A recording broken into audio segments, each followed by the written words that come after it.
Hello, film fans. Welcome to the Film vs. Film podcast. My name is Martin Harries, your host.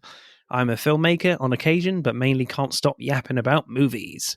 On this podcast, every episode I pick a topic from a film that's coming out at the cinema or on streaming. I pick a favourite film from that topic and battle it out against a guest to decide which film will become the greatest film of all time. If you enjoy this podcast, please leave us a 5-star review and subscribe. Please enjoy part 1.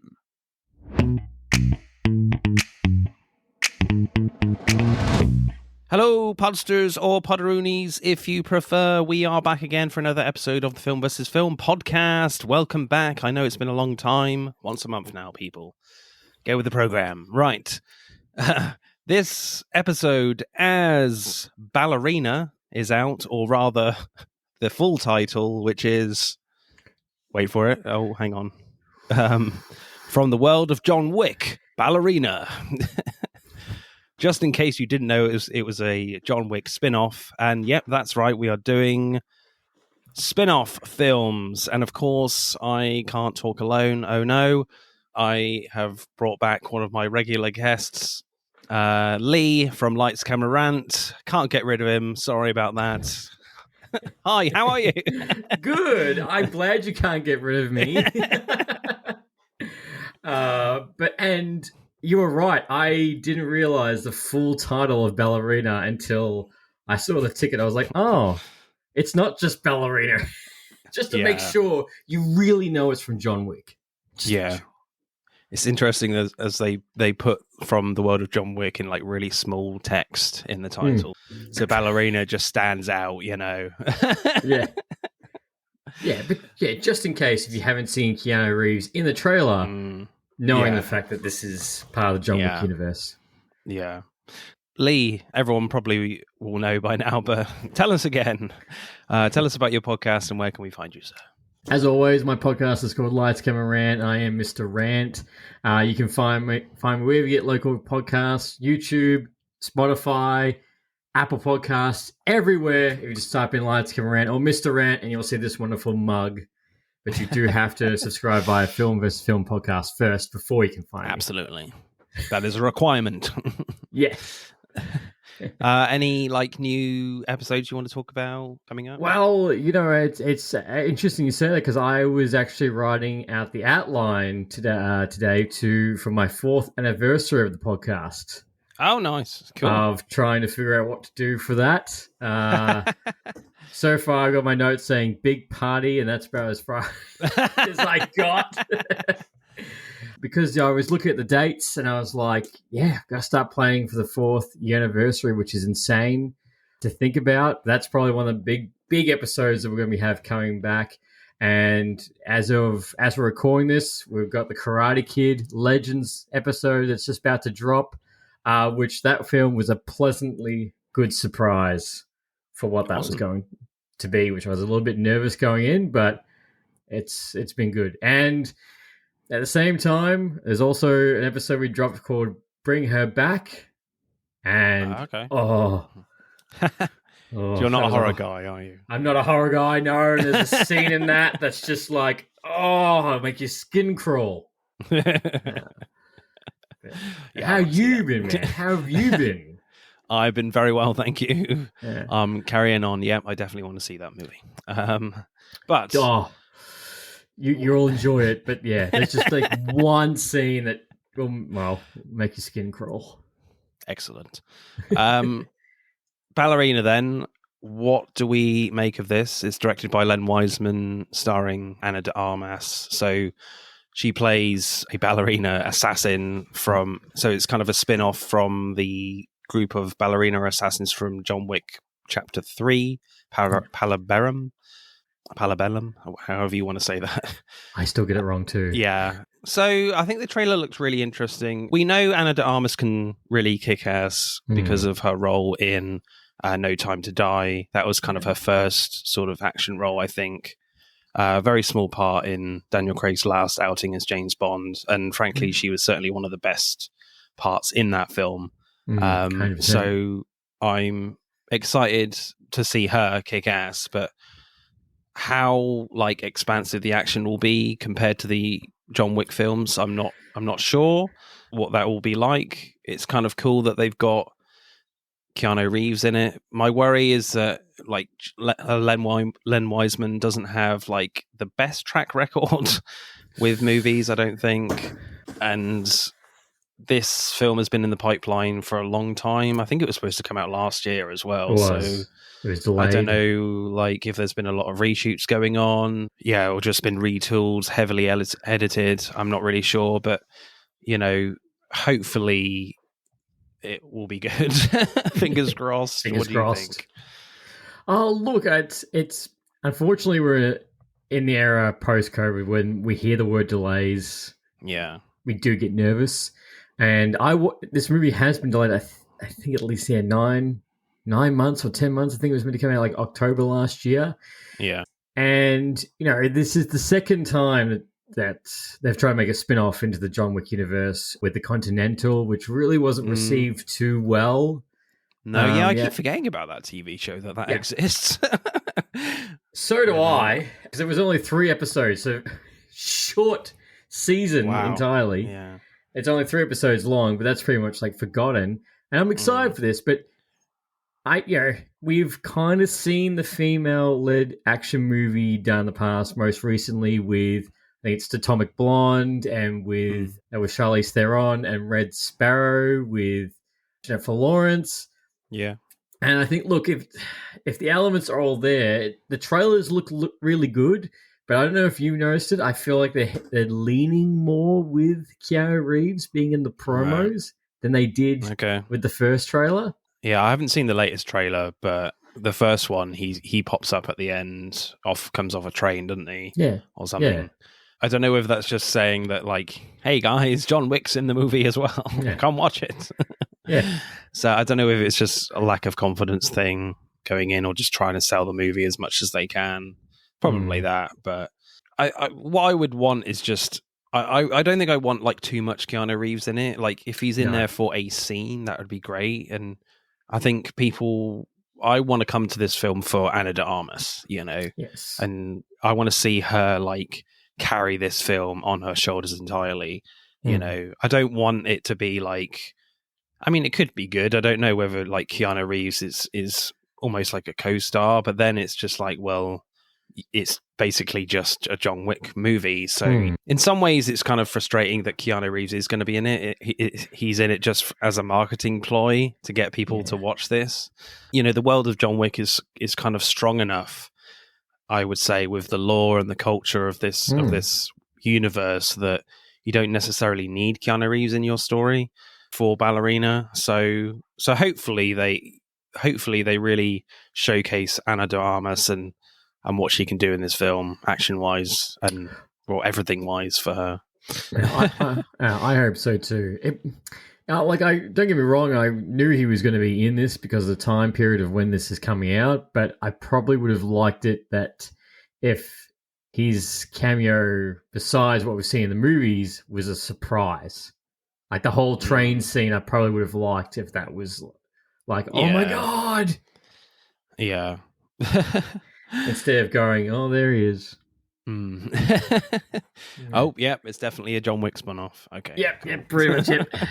Putting that in the bag. And this is the last time with, I just forgot his name. It was just on the tip of my tongue. This is the last role of Lance Reddick. That's it, Lance Reddick. This is the last role. This is his last major movie role before his sad passing. Yeah. So that'll be good to see him again. So we're talking spin-off films. What is your spin-off film of choice for you, sir? Well, it was an interesting list that we were putting together when we're talking about it. I was like, whoa.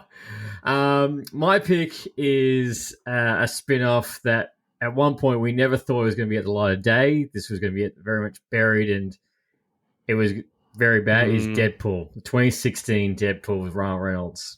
Nice. I guess technically you can call it a spin-off.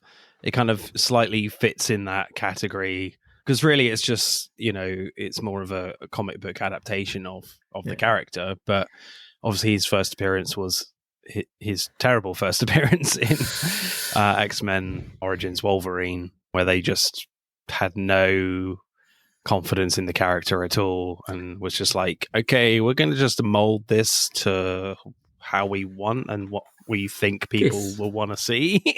So we'll make him bold, have no mouth, and have his katanas come out from his wrists like Wolverine. Yes. Yeah, and we'll make him fight look terrible. And look terrible all at the same time. And as we're saying, that's one of, I think, about 50 little things of X-Men Origins Wolverine that we could dissect. But that did leave a bad taste in everyone's mouth after seeing that. Yeah, for sure. Yeah. Because when I watched that film for the first time, I wasn't really aware of Deadpool. I was just like, oh, okay, this character looks weird. Like, what character is this based on? Yeah, who the hell are you? Yeah.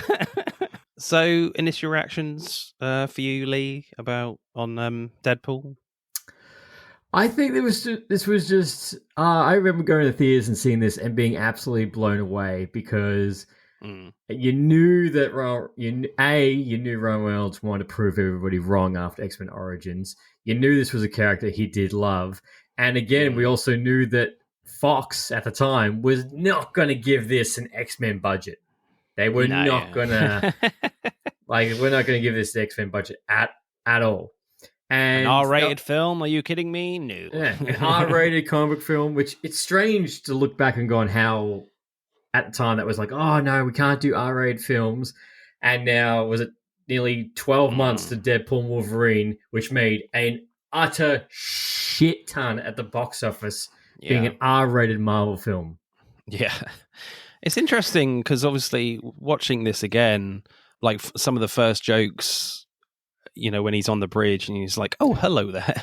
You're wondering how we got here. Well, it's something to do with Polverine.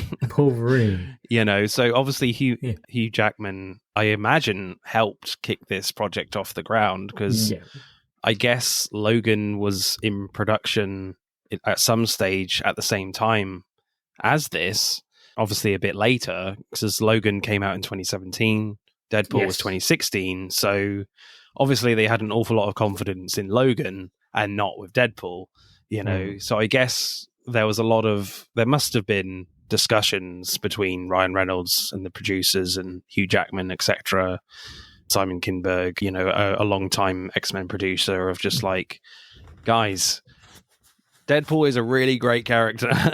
If you're going to make Logan R-rated, why can't we make Deadpool R-rated? I know no one's really seen this character before properly, but come on, let's do it. And I think they got a lot of no's. Ryan Reynolds got a lot of no's.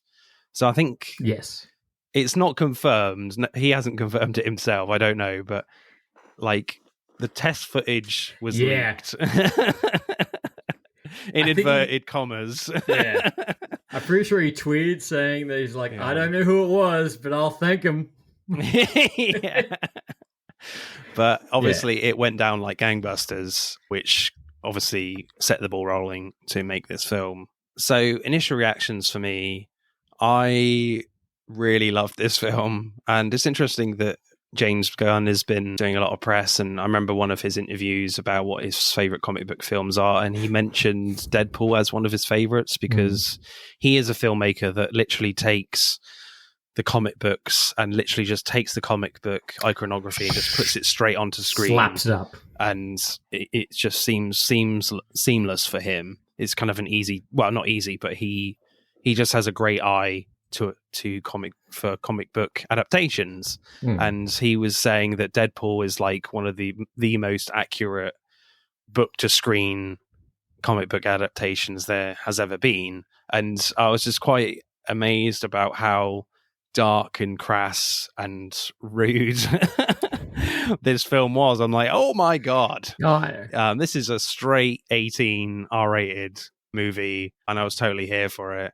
Not in terms of just the jokes, but the gore and the violence as well was really strong in that area as well, which I really appreciated. Yeah, I really loved it. I definitely have some niggles as you mentioned, Leigh, like the budget isn't that high. Yes, they greenlit it, but they were never going to give this film an X-Men budget.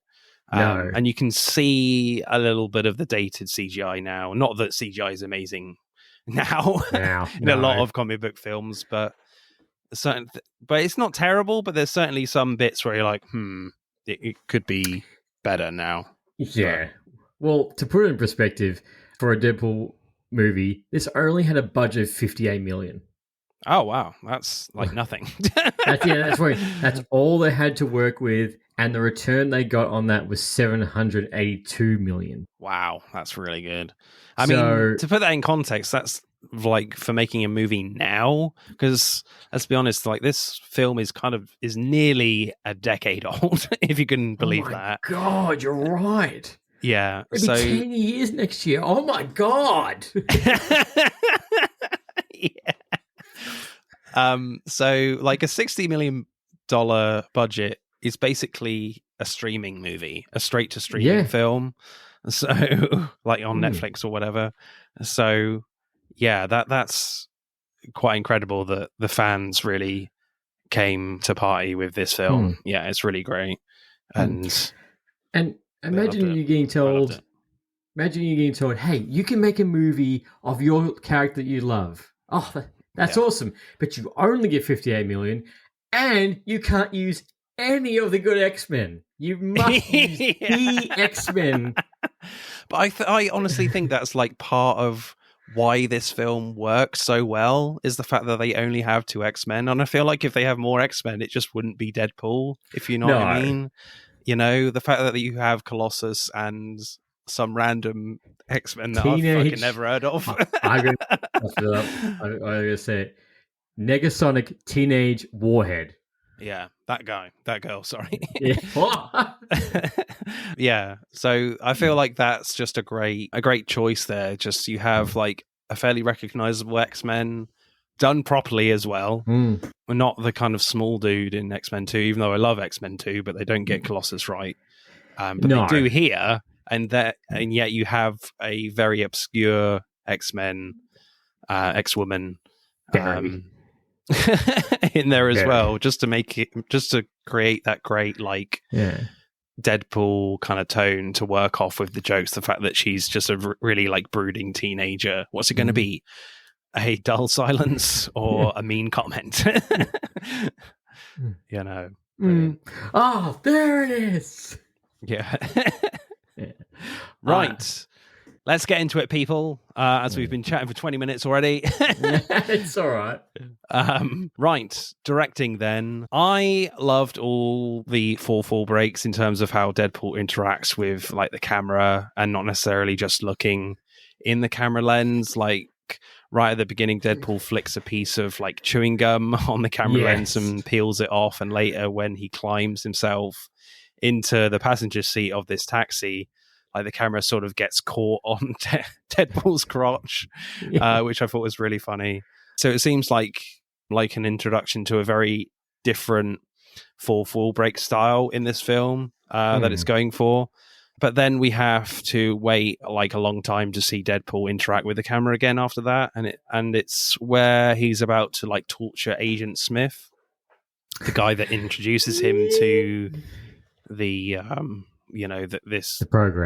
program that turns people into super slaves, and he just pushes the camera away like he's kind of a pissed off sports player, football player at the end of a game.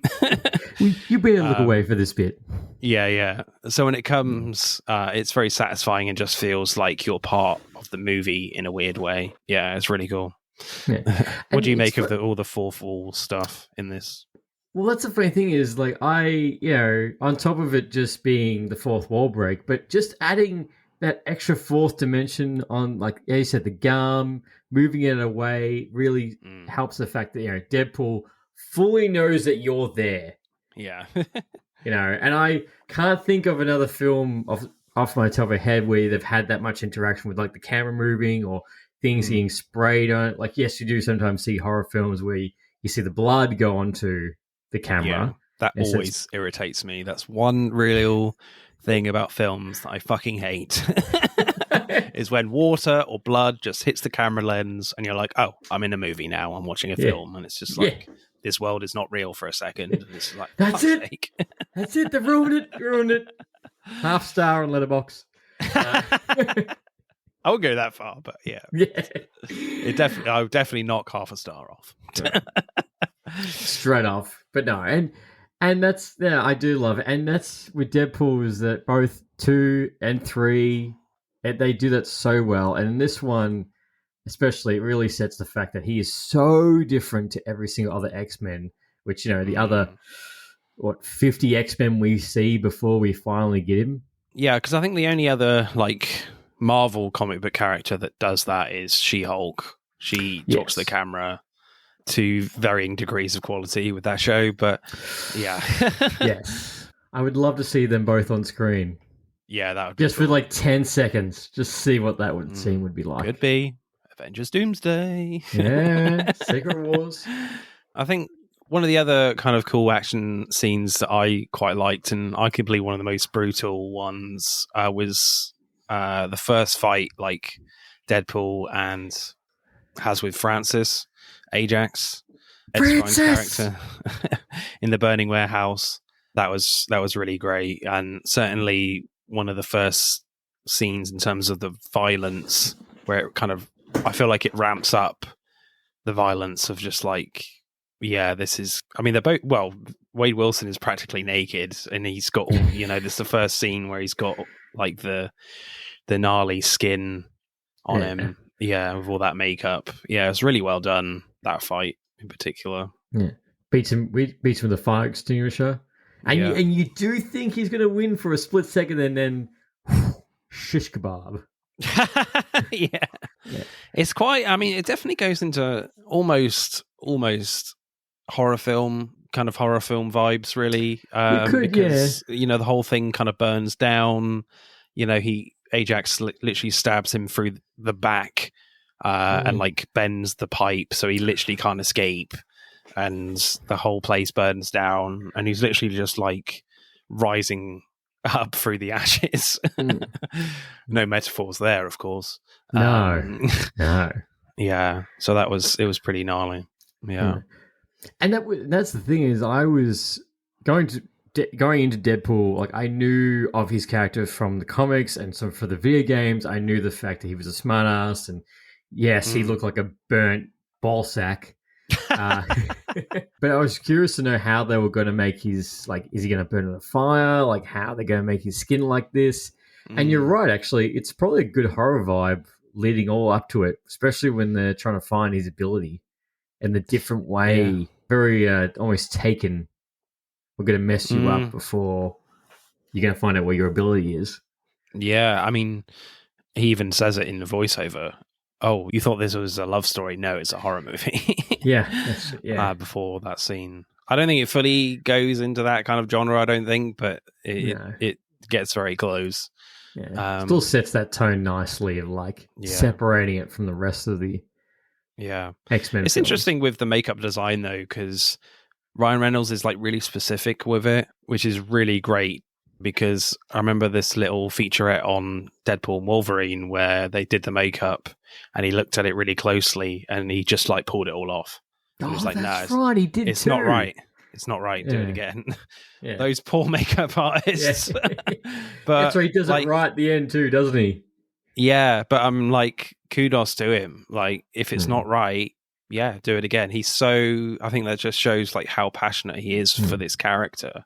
That it has to be consistent from this first film. If it's not, do it again. And that shows through all 3 movies, but especially how hard he pushed to get this off the ground. And if there was never another Deadpool movie, he said that this, he's glad that there's at least the first one that's out there. Absolutely. The last action scene on the deserted helicarrier is a helicarrier, right?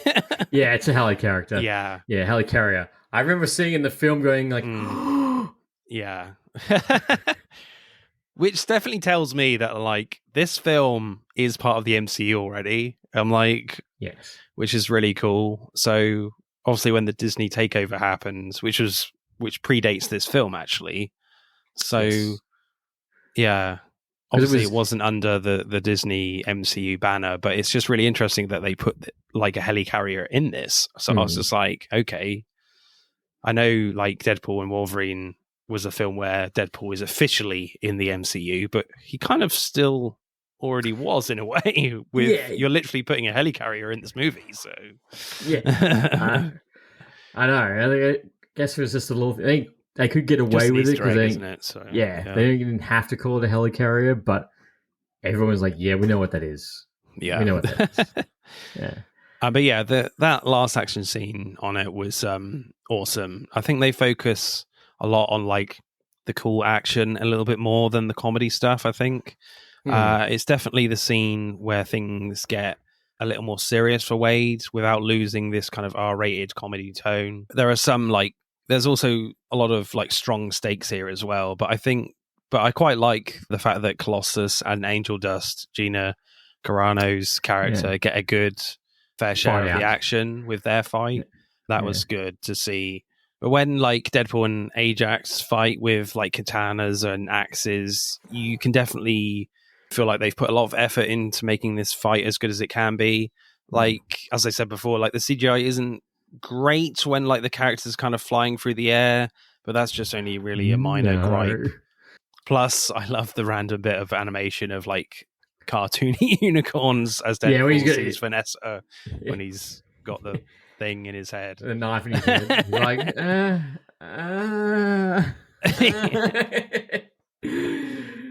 yeah. No, I agree. And that's the thing is like this, at this particular point, it's no holds bar between these two characters. And I think by now, we definitely know what AJ's ability is. The fact he's got 7 nerves and he can't actually feel anything. Yeah, I think you are right with Ajax there, but like I don't feel like they really play on that as much as they could have. Like he mentions it, but I don't feel like they really show that in action as much as they could have. But to be fair, like I don't miss it. Like I'm here for Deadpool. I'm not here for Ajax. No. So it's not. I mean, it wouldn't bother me at all if I didn't even know that. The fact that he was just a character with just enhanced reflexes and a little bit strong, just bring through like Ed Skrein's personality for this villain. That's enough. I don't need that extra thing of like, oh, you can't feel pain either. That's a great addition, but like you don't necessarily need that. But no, and you are right. It doesn't really play into it. The only real time we just notice is when they're on the bridge and he's got the katana in his arm. Yeah. Just like, yeah.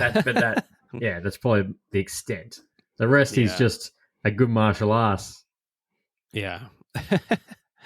My favorite scene, though, is definitely kind of the opening action scene on the highway where Deadpool just drops into this car from a bridge. And I loved how the action has like a great mix of tones of like slick, brutal action where the hits feel painful and the pace is really quick. And you have like moments of pure cartoon comedy where have you seen this man? Yeah. Deadpool just pulls a childlike drawing of Francis and says that out of nowhere. And later his head like bangs on the radio, changing the station with each hit. Which I think they do that again in Deadpool and Wolverine. I'm pretty sure in the car. They do, yeah. Yeah. That's always a great moment. Or what is it like? I've never said this to anyone, but don't swallow. He puts the fire lighter in his mouth. Yeah. Then you have moments of like pure gore with a guy getting absolutely splattered on a road sign and a guy gets like decapitated by a motorcycle bike chain. Then with kind of the final gunfight, you still have like the slickness and kills set up for comedy, but also a sort of like early naughty slow-mo action of following bullets in super slow-mo. So all these kind of tones are very different, but somehow work really well together to give Deadpool's action a very unique quality from like a comic book action film's perspective. Yeah. Yes. It's really impressive, that first action scene. Oh, and he only does it with 12 bullets, and he's like, let's count it down. And really, like, that that action scene alone, like if you don't watch any other Deadpool and you just use that action scene and him on the bridge, like there's a character. That's literally the character in a nutshell. You do not need to know anything else about him. Yeah. And what I love about it as well, it's not particularly realistic as well, you know, and like you don't want it to be, because that whole sequence just would not be possible to happen at all in real life. But we're not watching real life at all. The guy is literally talking to the audience. You mean where the guy takes the board off his head? Is that what you're talking about? Unrealistic? Yeah. You know, in terms of how the car is tumbling and all that. And even just Deadpool's moves where he's literally shooting 3 guys with 1 bullet. You know, you want to see that stuff in a comic book film. Yeah, and obviously, and it's all that whole scene just sets the tone for the rest of the film action-wise, and it's all R-rated, and yet you can have something like Logan that comes out, you know, the following year. That's R-rated, but tonally it's just so different. That is ultra realistic. If you know, obviously we're dealing with mutants still, but this is totally in the real world, it feels like. Yeah, especially when you have a guy that basically has knives for hands. Yeah. It's going to be a little bit more bloody. Yeah. And it's funny actually. Also going back to the scene, as I still laugh, and he's like, "You're probably wondering why I turned this guy into a fucking kebab." When he's got the 2 katanas right up him. I don't want to eat that. No. Yeah, no. No cannibals in this film. So, favorite scene for you, Leigh? What are you going for? Oh, yeah. The favorite scene for me is I'd say one of the favorite scenes is when he goes back and sees TJ Miller's character, and he's describing to him what he looks like he's trying to explain what I have to do next, and he's like, "You are god awful. I don't know what I'm looking at. You're like just like a burnt ball sack," and just the fact he's just laying into him, and he's like, "Well, I need to find Vanessa." And he's like, "Sorry, you're just haunting." to look at. That's one of my top favorite scenes, even though it's got the action. But my other one would have to be the bridge scene when he's like, "Let's count down," and then I'm touching myself tonight. That would be it too. Or even like still little things like again with TJ Miller when AJ will walk in and go like, "Oh, why is there all showing of Blade around?" Yeah. But what about yourself? What would be one that you're like? Yeah, the same. Weasel. Why did I think it Weasel? Yeah. Yeah, that's my favorite as well. The bridge fight. More so in the car, I think, than like the gun stuff. But yeah just because it was.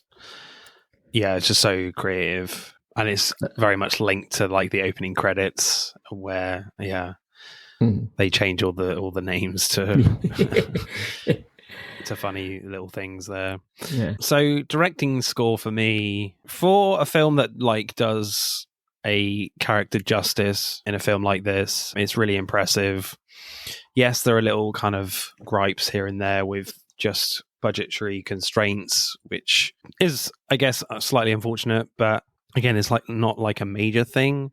So I think what's also really impressive is just how, as I've said, like how Deadpool interacts with the camera as well, with these full fall breaks, like physically moving it sometimes, which is just kind of really great to see.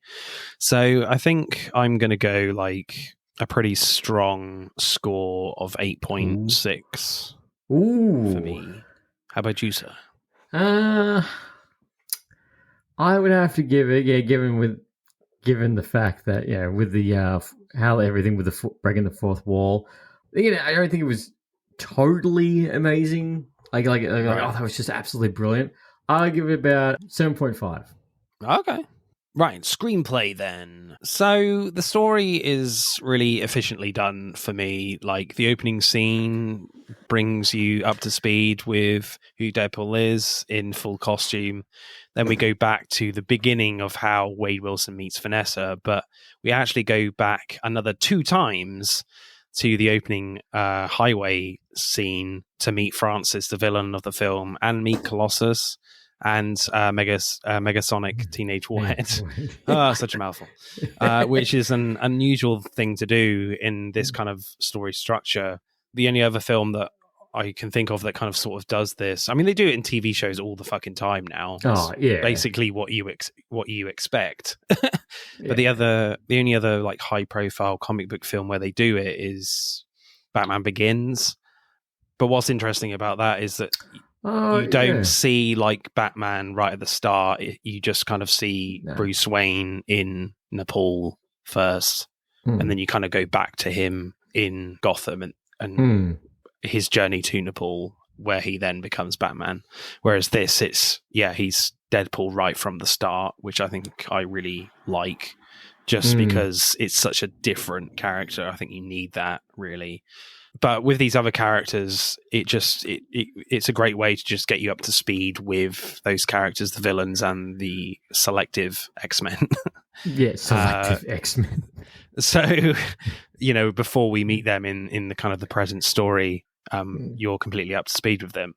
And the scenes actually kind of flow into one another quite nicely because the whole voiceover, self-aware tone of the film just works so well. So I feel like they can afford to really jump back and forth in time seamlessly. So that kind of structure works really well for me. Suits the film. No, I agree with you. It's like, it's funny you actually compare it to Batman Begins because I think it's like an hour and 30 or something for a movie that's called Batman Begins. Batman's actually only in it for, I think, just over half the film for its entire runtime. Where with this, they're basically, we're getting Deadpool at the very start.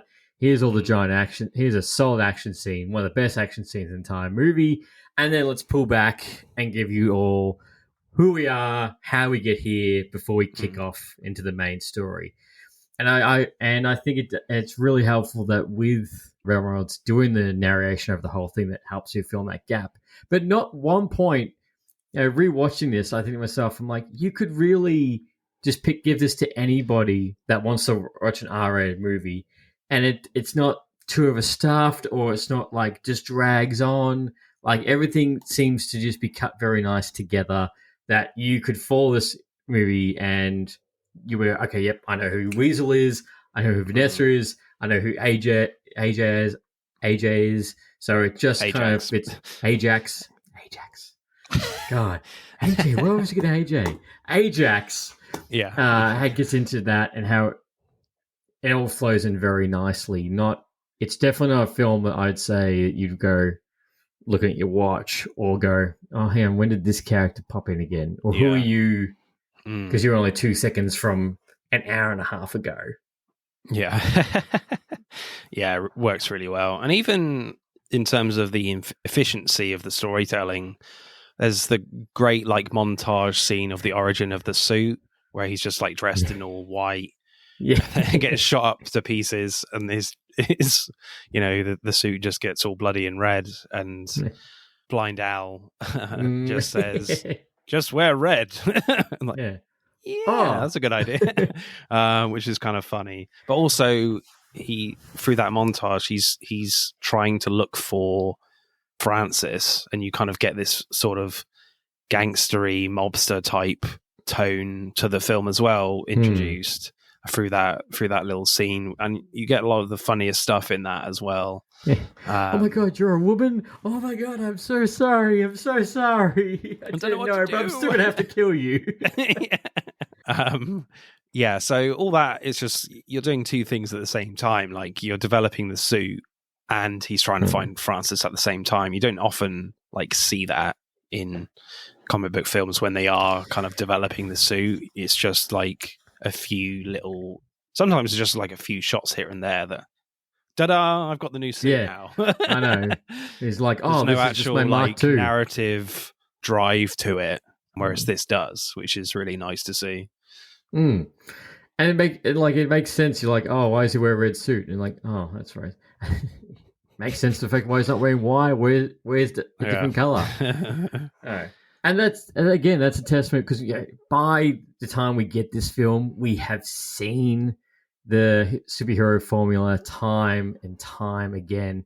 It's almost it does in a quick way and efficient way to get you. Here's the character. Here's the origin. Boom. Let's go. But not in the tone of, oh, he just happened to know all his abilities. He just happened to get his official suit straight away. I really quite enjoyed Wade and Vanessa's relationship. Their chemistry is really good. Like the holiday-themed sex montage is brilliant. Definitely the best montage in the film. Like the way they compare how like bad each other's lives are is funny too. Yeah. That was great. So the film definitely makes you care for these characters very quickly, which I think is kind of hard to do in an R-rated film like this, which is very heavy on the jokes. And it makes it more kind of disappointing that the second half of the film is basically Deadpool trying to save Vanessa after Ajax kidnaps her.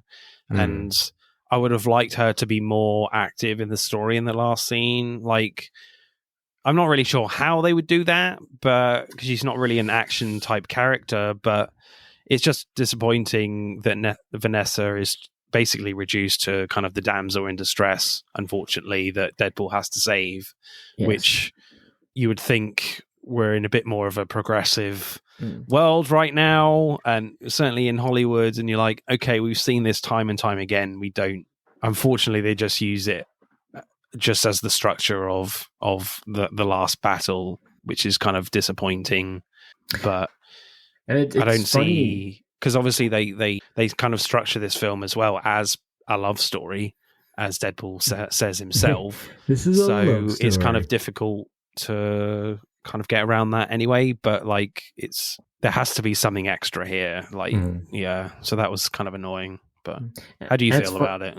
Well, it's funny you actually say it, because at the same time this movie was coming out was when we got X-Men Apocalypse, and the actor that plays Psylocke, she was actually up for the role first of Vanessa, and the reason she didn't take the role is because she didn't want to be that damsel in distress type of role again. She wanted to kick ass. So that's why she took up the role of Psylocke in X-Men Apocalypse. That makes sense. Yeah. But don't get me wrong, like, I think with Marina, she's so good. She's a sci-fi queen, and she can play the damsel in distress. At the same time, she's going to kick you and whoop your ass. You know, if you want to stretch to Firefly, if you really want to go far back.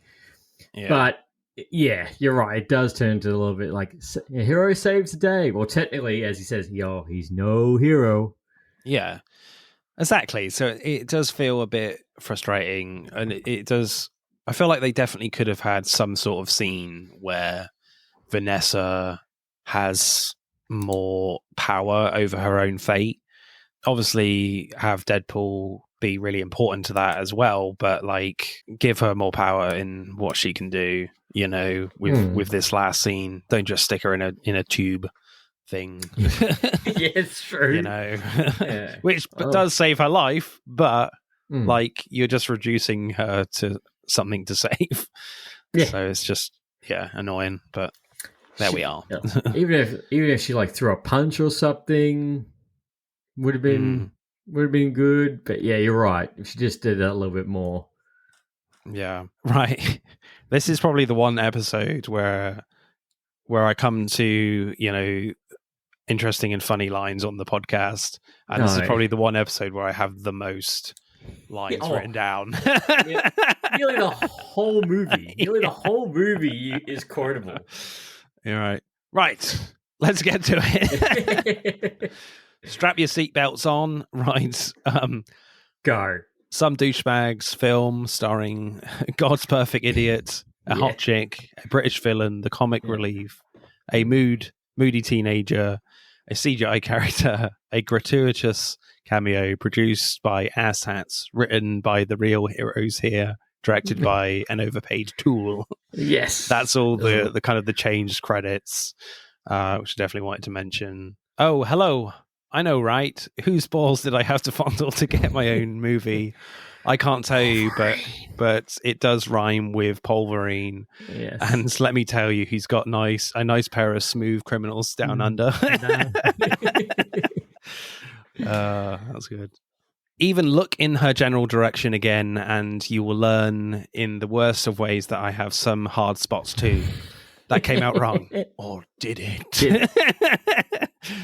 Which is kind of an unexpected, like, funny one, because you think he's just like in like serious menacing mode. Nope. It's a great gag at the end. Say the magic words, fat Gandalf. Yeah. I'm sorry. Have you got any, Leigh? Mine's with the Colossus is like, I'm gonna take you to the professor. Which one? McVoy or Stewart? These timelines are confusing. Oh, I was like, Great self-awareness. Yeah. Or I was like, I had another Liam Neeson nightmares. I stole his door. He just wasn't having it. I was like, I just took a shit in your litter box. But I don't have a cat. Yeah, that was a weird one. Yeah. So does the guy shit in a litter box? Yeah. What? Why would you do that, man? Why? Yeah. Bedazzle those jeans. I don't have a toilet, okay? Ew. That does it. Yeah. Punches Colossus. Canada! Yeah, I know. Cockshot. You're a poor wife. I'm going to do to you what Limp Bizkit did to music in the 90s. Like, you're right. Like, nearly the whole thing is quotable. And I still remember in the theater, everyone pissing themselves laughing. Yeah.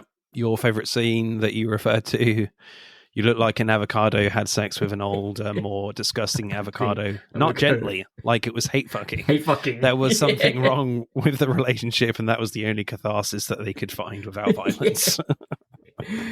Well, the fact that Weasel's meant to be his best friend puts him in the Deadpool. Like, he tips him. Yeah. Like, thanks, dude. Cheers for that. Yeah. You could star in your own horror films because you look like Freddy Krueger, face fucked, like a topographical map of Utah. There you go. Yeah. Tongue twister. Yeah. One of my favorites is during the kind of that montage where he's trying to find Francis, where Deadpool is kind of laughing himself, and he's like, tell me where your fucking boss is, or you're going to die in 5 minutes. As he's driving this very slow Zamboni. Yes, the ice hockey court ring. That was you're going to die by a Zamboni. What about, that's true, yeah. To Colossus, you go for a big brother to someone else and tell Beast to stop shitting on my lawn. Looks at everything. You ever heard David Beckham speak? It's like he mouth sexed a can of helium. That makes no sense for sure. No. Named it after a dish soap. Oh, like right at the end. Now let's finish this epic wide shot. Pull it out. There we go. That looks nice. That's going to be the only thing that's pulling out tonight. Who doesn't love a happy ending, huh? Nah, the whole thing is just hilarious. Yeah, but my favorite out of them all, but it probably might change if we do this film again. But for this podcast, it is definitely the Star Wars joke. Where he says when he's in bed with Vanessa, Vanessa says, "Just ride a bitch's back like Yoda on Luke." Oh, Star Wars jokes. Empire. Jesus Christ! It's like I made you in a computer, which is great. Yeah. Where are you behind the ring? Oh, nowhere. Yeah. Up my ass. Yeah, very much. Screenplay score. Yeah, it's quite relenting of like how many jokes are in this. So that in itself is really impressive.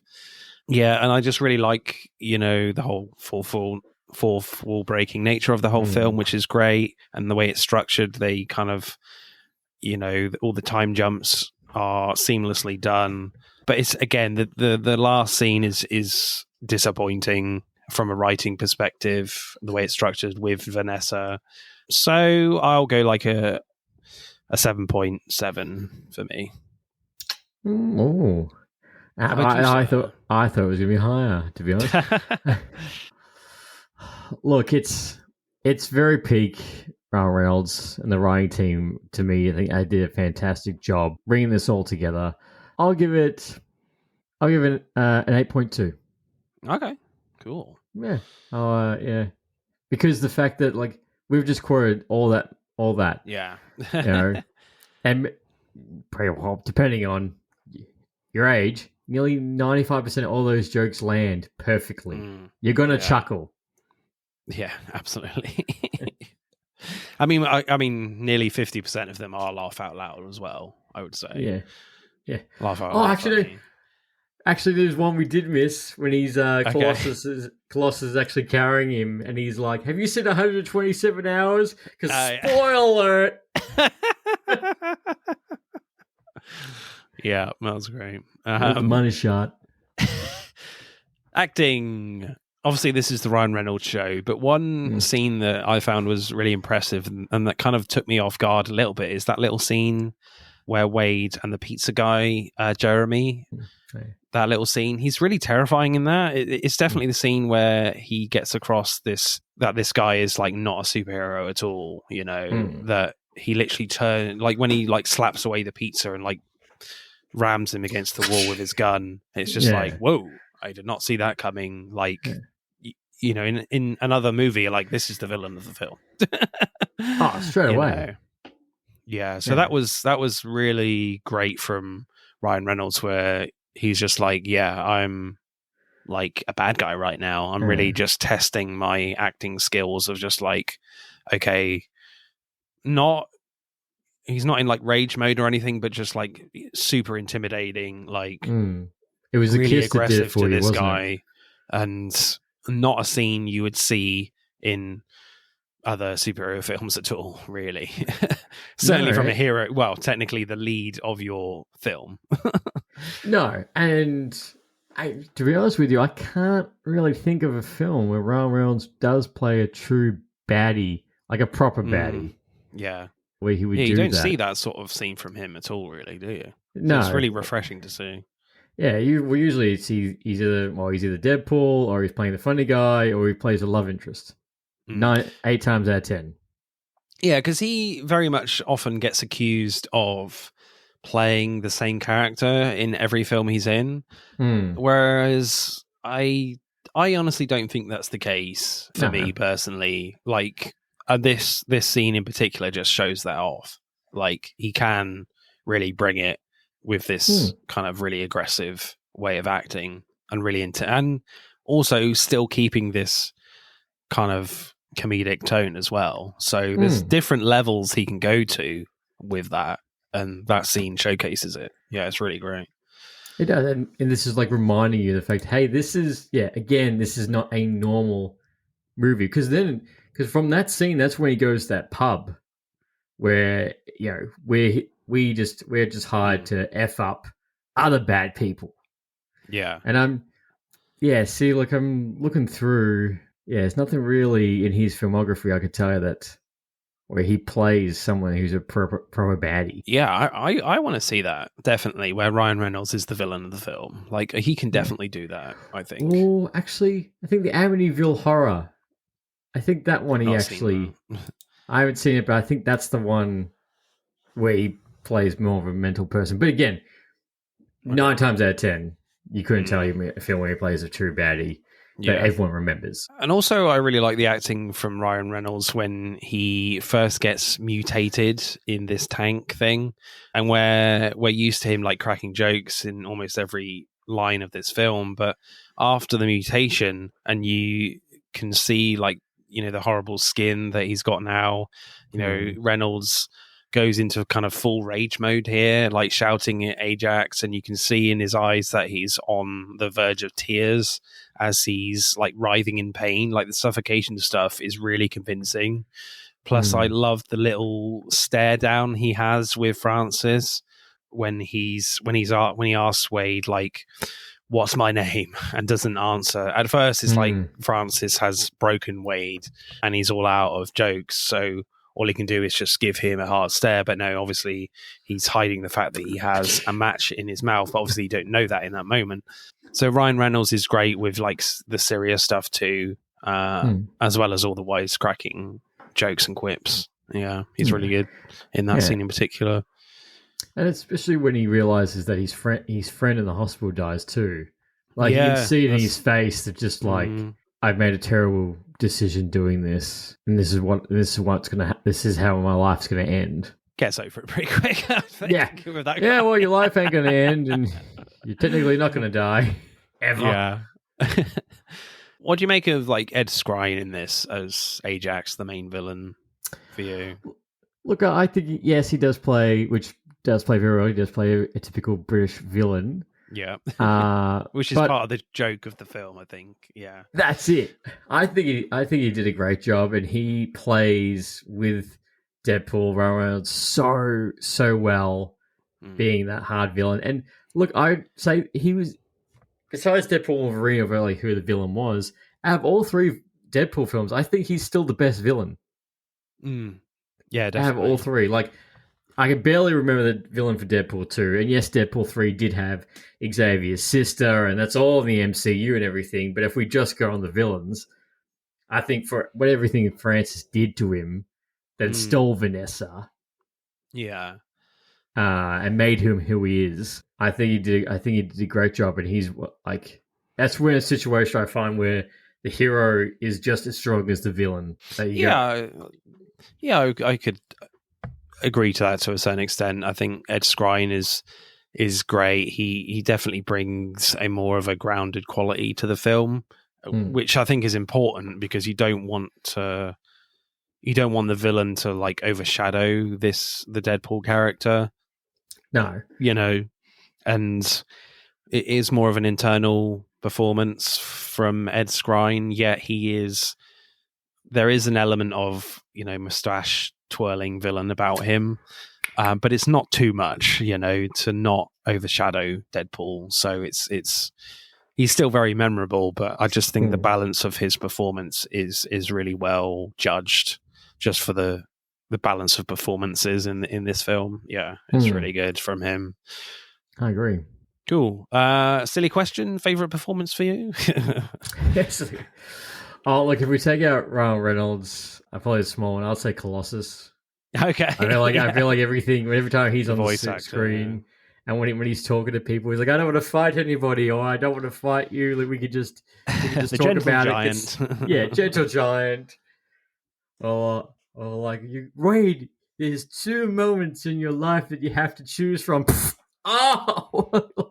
He'd have to be my favorite. Yeah, Stefan Kaepernick. Yes, is his name. Yeah, he's really great. And I'm glad he was in. He's in Deadpool 3 very smallly, but especially he's got a bigger role in Deadpool 2. Yeah. Ryan Reynolds for me. Probably like second would be Ed Skrein for me. Acting score for me though. What am I going to go for? Ooh. Yeah, I think it's really kind of impressive, just from Ryan Reynolds, really, because I feel like he is one of very few characters that you're like, yeah, this guy is meant to play Deadpool. I wouldn't necessarily say he's like born to play him, but I can't imagine anyone else in the character. No, he's the same category as he's the same category as Robert Downey Jr. as Iron Man, or Hugh Jackman as Wolverine. Yeah. Or Tobey Maguire as Spider-Man. Yeah, definitely. So I'll go like an 8.3 for me. How about you, sir? I'll go because everything was pretty strong across the board. I'll go with 8.6. Ooh, cool. Yeah, I'll go. Performance is good. Like His performance alone is fantastic. Yeah. Right, let's add up the scores then for Deadpool. Deadpool. I'm just thinking of that song when it's in the montage when he's getting everybody. Yeah. Like I even made my parents watch this. Really? Yep. I was like, we've got a movie night. I got something that will just make you laugh. Okay. Yeah. Fair enough. Did they like it? My mum liked it. My old man isn't a big fan of Ryan Reynolds, but he still enjoyed it. Yeah. He just doesn't like that type of humor. Fair enough. Yeah. But he's I definitely still found him an acquired laughing. taste. Yeah. But I still found him laughing. Awesome. Deadpool gets a pretty impressive 48.9. Ooh. That's it for part 1. Thank you for listening. I hope you enjoyed it. Check out part 2 to see who wins. But don't stop there. Get involved and tell me what your favourite films are relating to the episode. Send us a DM or comment on Instagram and TikTok at Film vs. Film Podcast, for X at FVF_podcast. Plus, we are now on YouTube, so hit that like button and comment there. If you do, I'll give you a shout out on the next episode. Remember, please leave us a 5-star review and subscribe. Pod signing off.